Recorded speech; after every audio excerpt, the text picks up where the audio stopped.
Hi everyone, मेरे second channel learning Ayurveda with doctor Neha Joshi में आपका स्वागत है। आज की वीडियो में मैं आपको जो मैंने वात पित्त कफ के बारे में बताया, तो पहले वात के बारे में मैंने आपको समझा दिया, पित्त के बारे में समझा दिया। अब मैं आपको कफ के बेसिक जो गुण हैं उसके बारे में समझाऊंगी। ठीक है। अब कफ के जो गुण होते हैं, पहली चीज़ तो कफ ठंडा होता है। बहुत ज़्यादा इंपॉर्टेंट चीज़ है कि कफ शीत होता है। जब भी आप ठंडी चीज़ों का सेवन करते हो, ठंडे टेम्परेचर में रहते हो, तो उससे आपके शरीर के अंदर जो कफ है वो बढ़ जाता है, क्योंकि कफ का भी गुण ठंडा होता है। उसके बाद कफ का एक दूसरा गुण होता है, वो है स्निग्ध होना। स्निग्ध का मतलब होता है चिकना होना। नॉर्मल अवस्था में जब भी कफ होगा तो वो चिकना रहता है, वो स्मूथ रहता है। और इसी की वजह से जैसे ही अगर आपने ऐसे चीज़ें खाई या फिर आपने ऐसी चीज़ें खाना चालू किया जिससे आपका कफ का शमन हो जाता है, तो कई बार आपके बॉडी के अंदर स्निग्धता की कमी आ जाती है। और स्निग्धता की कमी आने की वजह से आपको जॉइंट प्रॉब्लम होने लगती है, आपकी इंटेस्टाइन प्रॉपर तरीके से मूवमेंट नहीं कर पाती। इसीलिए अगर आप मेरे दूसरा यूट्यूब चैनल देखो तो कई बार मैं कॉन्स्टिपेशन की कंडीशन में एरंड तेल का सेवन करवाती हूँ। क्यों? क्योंकि वो स्निग्ध होता है। अब आपके शरीर में कफ की कमी है, कफ की कमी होने के कारण आपकी जो इंटेस्टाइन है उसकी जो मूवमेंट प्रॉपर होनी चाहिए, जो पेरिस्टाइलिक मूवमेंट होनी चाहिए, वो नहीं हो पा रही, और उसकी वजह से आपको कॉन्स्टिपेशन डेवलप हो रहा है। और लगभग यही चीज़ें बाकी सारी चीज़ों में रहेंगी। अगर आपके बाल ज़्यादा ड्राई हो रहे हैं तो वो भी एक सिम्टम है कि आपके शरीर में कफ की कमी हो रही है। ठीक है। उसके बाद एक चीज़ है कि कफ भारी होता है, गुरु होता है। गुरु का मतलब क्या है कि जब भी आपको शरीर में भारीपन महसूस होता है, कई बार आपने महसूस किया होगा ना कि यार पेट बहुत ज़्यादा भारी भारी लग रहा है। खाना तो खाया नहीं, लेकिन पेट ऐसा लगता है कि बिल्कुल तना रखा है, पेट में खाना भरा हुआ है लेकिन खाना कुछ नहीं खाया, केवल आधी रोटी खाई थी, फिर भी ऐसा लग रहा है जैसे 5 रोटी खा के बैठे हुए हैं। ये जो प्रॉब्लम आती है ये कफ के कारण आती है, क्योंकि कफ का गुण होता है गुरु होना, भारी होना। कभी कभी आपने महसूस किए होंगे कि आपको अपने पैर भारी महसूस होते हैं, नॉट प्रेगनेंसी वाले भारी। जनरली आपको लगता है कि यार पैर में थोड़ा वेट ज़्यादा है। अब आप इस टाइम पे यदि आप मॉडर्न डॉक्टर से बात करो या खुद अपना जाके वजन लो तो वजन थोड़ी बढ़ जाएगा। यदि सुबह आपका वजन 50 किलो था तो शाम को आपका वजन 50 ही रहने वाला है। ठीक है, कोई खास अंतर नहीं पड़ने वाला, लेकिन आपको फीलिंग ऐसी आ रही है कि यार पैर बिल्कुल भारी भारी है, पैर उठाए नहीं पड़ रहे, उठाने में भी दिक्कत हो रही है। तो ये किसके कारण होता है? ये कफ के कारण होता है। जब आपके शरीर में कफ ज़रूरत से ज़्यादा बढ़ जाता है तो आपको अपना शरीर भारी महसूस होता है। जिस ऑर्गन में कफ ज़्यादा बढ़ जाता है वो ऑर्गन आपको भारी महसूस होता है। इसके बाद कफ मधुर होता है। कई बार आपने देखा है ना, मुंह से मीठी मीठी लार निकलती है। आप सोचो यार कि क्या दिक्कत है यार, मुंह से लार बहुत ज़्यादा निकल रही है, या मुंह के अंदर मिठास सी है, अजीब सी, अच्छी वाली मिठास नहीं, खाना खाने के बाद एक अच्छी मिठास रहती है वो नहीं, गंदा गंदा मुंह के अंदर लार है, मुंह चिपचिपा महसूस हो रहा है। ये चीज़ें कब होती हैं? जब आपके शरीर में कफ बढ़ा हुआ रहता है। इसके बाद कफ का गुण होता है कि ये मंद होता है, धीमा होता है। कफ से होने वाले रोग धीरे धीरे ठीक होते हैं, क्योंकि कफ की जो गति है वो मंद है। यदि आपके शरीर में कफ बढ़ जाएगा तो आपके शरीर में होने वाली सारी गतियां मंद हो जाएंगी। अब गति आपके शरीर में कौन सी हो रही है? एक तो रेस्पिरेशन हो रहा है। जब भी आपके लंग्स के अंदर, जो आयुर्वेद के हिसाब से प्राणवायु संस्थान बोला जाता है, यहाँ पर आपका कफ भरा हुआ रहेगा तो आपको अपनी रेस्पिरेशन बहुत ही शैलो महसूस होगा। आपको ऐसा लगेगा कि सांस नहीं आ रही है, सांस लेने के लिए बड़ी मेहनत करनी पड़ रही है। यहाँ पर अगर आप मॉडर्न का SpO2 चेक करो तो नॉर्मल आएगा। आप बोलोगे कि बॉडी के अंदर ऑक्सीजन परसेंटेज कितना है?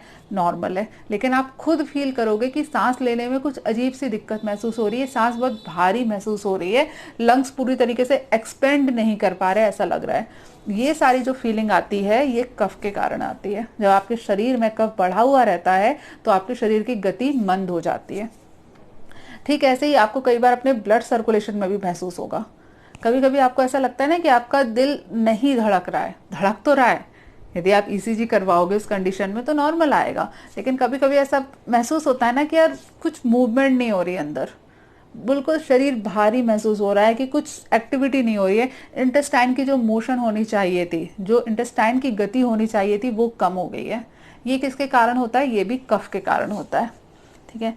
इसके बाद एक है, इसका अलग से गुण है कि ये तमो प्रवृत्ति का होता है। अब तम क्या है?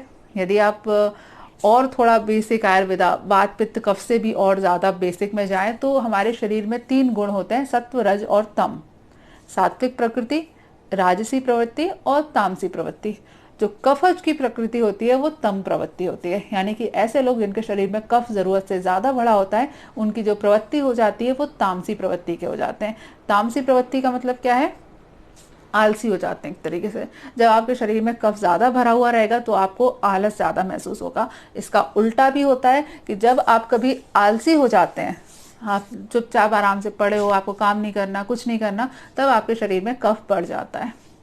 ये वात और पित्त के बाद में कफ के बेसिक गुण हुए।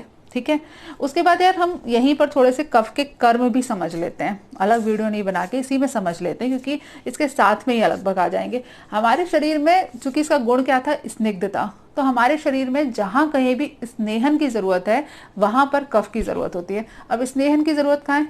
हमारी स्किन पे। एक सेकंड के लिए इमेजिन कर लो, हमारी स्किन से, चाहे वो फेस हो, यहाँ पर जो स्वेट निकलता है, जो सेबेशियस ग्लैंड के सिक्रेशन होते हैं, यदि वो ना हो तो क्या हो जाएगा? आपकी स्किन बिल्कुल ड्राई हो जाएगी। आप हाथ मोड़ोगे ना तो ये स्किन यहाँ से खिंच नहीं पाएगी।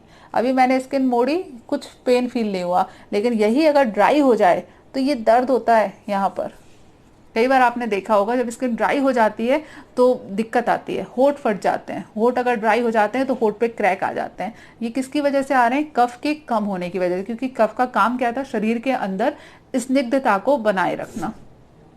इसके बाद कफ का एक काम होता है शरीर को बंधन देना, स्थिरता देना। हमारे जो जॉइंट्स हैं, कोई भी, चाहे वो नी जॉइंट हो, चाहे वर्टिब्रल कॉलम हो, या कहीं का भी जो जॉइंट्स हैं, इनके जॉइंट्स को स्टेबिलिटी प्रदान करने का काम कफ करता है। जो आपके जॉइंट्स में ताकत है वो स्थिर है अपनी जगह पर, वो कफ के कारण है। जैसे ही आपके शरीर में कफ का क्षय हो जाएगा वैसे ही आपको जॉइंट्स की प्रॉब्लम आने लगेंगी। क्षय हो जाएगा मतलब कम हो जाएगा। जब कफ कम हो जाता है तो जॉइंट्स के अंदर प्रॉब्लम आती है। इसके बाद शरीर की मैथुन शक्ति को बनाए रखने का काम। हमारे शरीर में जो सेक्सुअल पावर है मेल और फीमेल दोनों की, वो कफ के कारण होती है। यदि आपके शरीर में कफ कम हो जाए तो आपको सेक्सुअल प्रॉब्लम आने लगती है। मेल फीमेल दोनों को, यहाँ किसी पर्टिकुलरली शुक्र की बात नहीं हो रही, स्त्री और पुरुष दोनों के लिए ये चीज है। ठीक है, इसके बाद शरीर के अंदर बल को बनाए रखने का काम, हमारे शरीर में ताकत को बनाए रखने का काम। जो आपको महसूस होता है ना कि यार आप एनर्जेटिक हो, वो कफ करता है। अब यहाँ आपको लग रहा होगा कि अभी स्टार्टिंग में आया था कि तामसिक प्रवृत्ति का है, इसीलिए तो मैंने आपको बोला कि वात पित्त कफ को समझना बड़ा कॉम्प्लिकेटेड है, बहुत पेशेंस लगता है। यदि आप जरूरत से ज्यादा कफ बढ़ जाएगा तो आप आलसी हो जाओगे, लेकिन कफ यदि कम हो जाएगा तो आप थकावट में महसूस करोगे। इसीलिए सामान्य मात्रा में होना बहुत ज्यादा जरूरी है। यदि कफ आपका बढ़ जाएगा तो आपको पूरे शरीर में भारीपन महसूस होगा।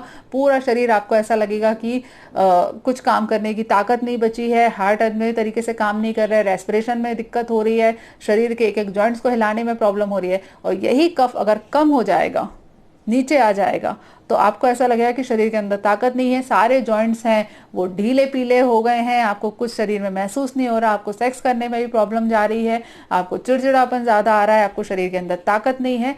यही इसीलिए मैं बोलती हूँ हमारे शरीर में वात पित्त कफ का बैलेंस होना बहुत जरूरी है। ठीक है, ये हुए बात कफ के हमारे शरीर में काम। अगले वीडियो में मैं आपको इंटरेस्टिंग तरीके से बताऊंगी किस तरीके से खाने पीने से आपके शरीर के अंदर वात पित्त कफ बदलते रहते हैं। ठीक है, वो मैं समझाने की कोशिश करूंगी। चलिए आज के लिए इस वीडियो में इतना ही। नेक्स्ट वीडियो में आपसे मुलाकात होगी, तब तक के लिए stay healthy and be happy. Good bye.